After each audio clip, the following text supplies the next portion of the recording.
Why appreciation in the workplace matters. Remember Mariala's take on how to be authentic with your appreciation at work? We reference Chapman and White all the time in training and coaching with our clients.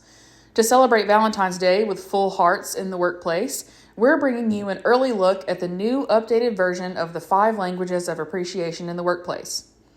We subscribed to the newsletter from Appreciation at Work, and we got one of the first announcements of the new post-COVID research on professional appreciation.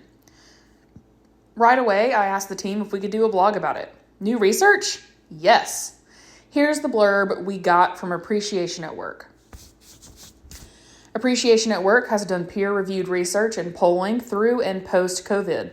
The result of this research is a completely new chapter on how to effectively show appreciation to remote and hybrid employees, including topics such as the variety of remote work relationships, trust in remote work relationships, creating and maintaining a workplace culture, the employer and supervisor perspectives, the employee perspective, the key to keeping remote employees, and what neuroscience is showing.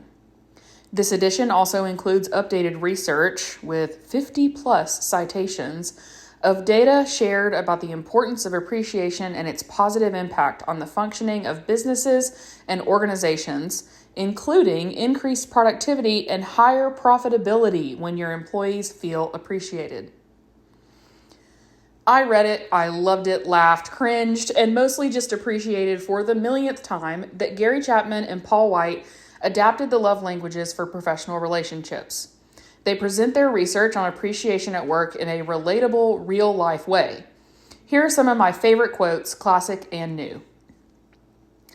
During the Great Resignation of 2022, researchers at the Massachusetts Institute of Technology found that employees were 3 times more likely to resign due to a lack of appreciation in comparison to financial compensation issues. When leaders actively pursue teaching their team members how to communicate authentic appreciation in the ways desired by the recipients, the whole work culture improves. Interestingly, even managers and supervisors report they enjoy their work more. All of us thrive in an atmosphere of appreciation. 74% of employees never or rarely express gratitude to their boss. Remember, appreciation is important up, down, and sideways. There is a distinct difference between the quality time employees desire from their supervisor and what they value from coworkers. In response to this issue, Appreciation at Work has expanded the Motivating by Appreciation inventory to allow individuals to indicate not only what actions they desire and from whom they want them. Acts of service are about the other person, not about you. Ask before you help. Don't assume you know what they want or need. If you're going to help, do it their way. Our research with over 375,000 employees found that tangible gifts is the least chosen language of appreciation. So if you're going to do it, it's important to give gifts to those individuals who appreciate them and give a gift the person actually values.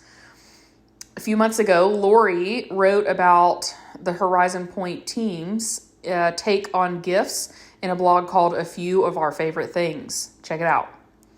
The last quote I really enjoyed from the updated book is the surest way to find out the appropriateness of physical touch is simply to inquire.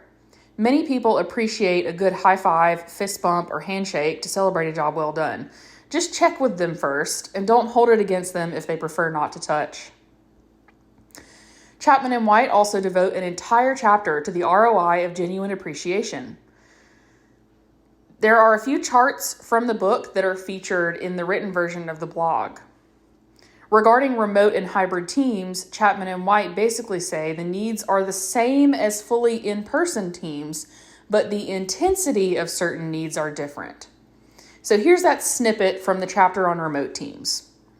The quote says, "In one study prior to COVID-19, with almost 90,000 individuals who had taken our online assessment, we found that words of affirmation was the most desired appreciation language, followed by quality time and acts of service.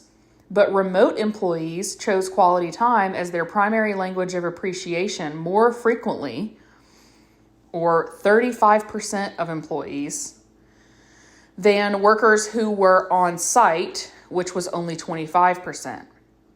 The same pattern was found with employees both during the pandemic and afterwards.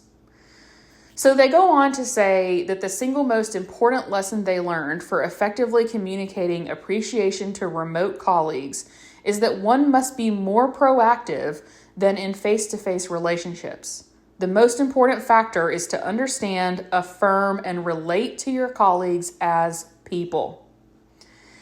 If you saw our new Horizon Point team video highlighting our operating values, or if you're a longtime HPC friend, you know that people first is our number one value.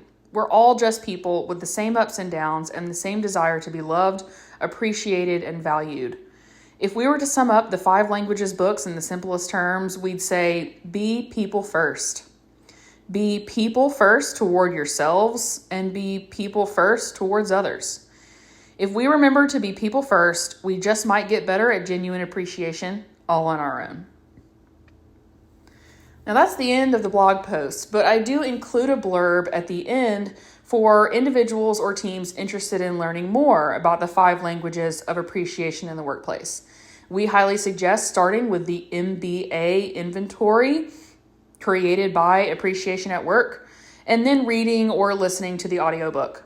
If you do purchase the book, it comes with an access code to take the inventory.